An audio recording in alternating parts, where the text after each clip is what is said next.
আলো চেয়ে ধরাতে এলাম, এসেই জানলাম না আলো নয়, কালো অন্ধকার নিয়েই জন্মেছি। কারণ আমি মেয়ে। আমি মেয়ে বলে মা তো ভয়ে সিটিয়েছিল বিছানার এক পাশে। বাবা দুদিন আমার মুখ দর্শন করেনি আমি মেয়ে বলে। দাদু মিষ্টিগুলো ধুত্তর বলে ফেলে দিল মাছ পুকুরে আমি মেয়ে বলে। ঠাম্মি মুখ বেঁকিয়ে পাড়ায় পাড়ায় বলে বেড়ালো, কি আবার হবে, খরচের জোগাড় হয়েছে আবার। সুতিকা ঘরে টিম টিম করে চলা আলোয় শুধু মা আমাকে প্রাণ ভরে দেখে বলতো, কেন এলি তুই, শুধু আমার যন্ত্রণা বাড়াতে?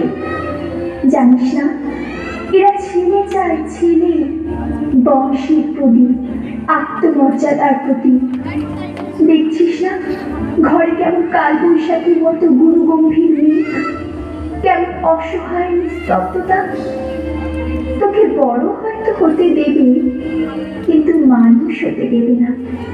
নারী সে তো সন্তান জন্মদানের যন্ত্র, সেই যন্ত্র হতেই পরে জন্ম নিল আমার অনুজ ভাই সুভাষ। ঘরে যেন আলো এলো সেদিন, সারা ঘর সাজানো নানান রঙের আলো। উঠোন থেকে ঠাকুর ঘর, বাড়ির ছাদ থেকে তুলসীতলা। অন্নপ্রাশনে কত লোক খেলো, জন্মদিনও পালিত হলো রাজস্বিক ভাবে। কিন্তু আমার বেলায় থাক, না বলাই ভালো, কারণ আমি মেয়ে। আমি মেয়ে বলেই স্কুলের গণ্ডিতে শেষ হলো আমার জীবন। উচ্চশিক্ষা কি দরকার আমার, একদিন তো পরের ঘরে, কারণ আমি মেয়ে। ভাই বড় হলো, উচ্চশিক্ষা পেল, দিনের পর দিন রাত করে বাড়ি ফিরিয়ে বাবা চুপ করে থাকলো। অথচ শৃঙ্খলার সমস্ত বেড়ি আমার পায়ে বাঁধা ছিল, কারণ আমি মেয়ে। রঙিন মেঘের মাঝে সূর্যাস্তের অপরূপ দৃশ্য দেখার সৌভাগ্য আমার হয়নি কখনো। তার আগেই বন্দী হতে হতো রক্ত শাসনের 4 দেওয়ালের মাঝে, কারণ আমি মেয়ে। আমি মেয়ে বলে স্বামীর পরকীয়াও মুখ মুছে মেনে নিতে হয়। পুরুষেরা নাকি অমন হয়, তাকে বেঁধে রাখার সব দায়িত্ব আমার। ঠাম্মি তাই বলেছিল। মা ওখানে চলে গেল পুরুষ শাসনের বেড়া ডিঙিয়ে, যেখানে আচার নেই, অত্যাচার নেই, ব্যভিচার নেই, লিঙ্গভেদের অপমান নেই, মেয়ে বলে। নিয়তের নিষ্ঠুর পরিহাসে ভারী থেকে বিতাড়িত বাবা একদিন মা বলে আশ্রয় নিল আমার আঁচল তলে। হ্যাঁ, আমি চোখের জলে মাতৃ স্নেহে বুকে জড়িয়ে ধরি তাকে। আমি মেয়ে বলে, মমতা বেশি বলে।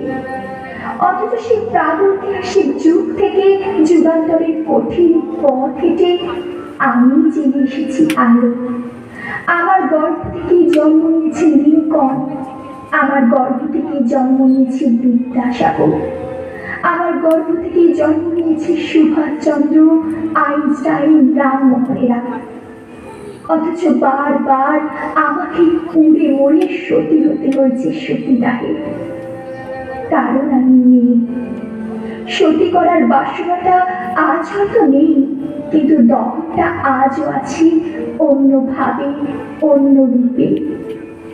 কিন্তু একদিন নারীর ঠোঁট রেঙে উঠবে রক্ত নিয়ে, কলঙ্কের ঘোমটা ছিঁড়ে উন্মুক্ত হব জলে, স্থলে আর অসীম আকাশে। অসামান্য পদভারে কেঁপে উঠবে ধরিত্রী, দারুণ জ্যোতিপুঞ্জে উদ্ভাসিত হবে চারিদিক। নবালোকের নবদিগন্তের উন্মোচন হবে আবার। অসহায় আতঙ্কে স্তব্ধ হয়ে দেখতে থাকবে রণচণ্ডীর মূর্তি ধারণী একবিংশ শতাব্দীর নারী শক্তিকে। সমস্ত শৃঙ্খলা, লিঙ্গভেদ ভেঙে চুরমার করে দিয়ে তোমায় দেখাবো পুরুষ, আমরাও মানুষ, রক্ত মাংসের মানুষ। নারী পুরুষের বিপরীত নয়, বরং পরিপূরক।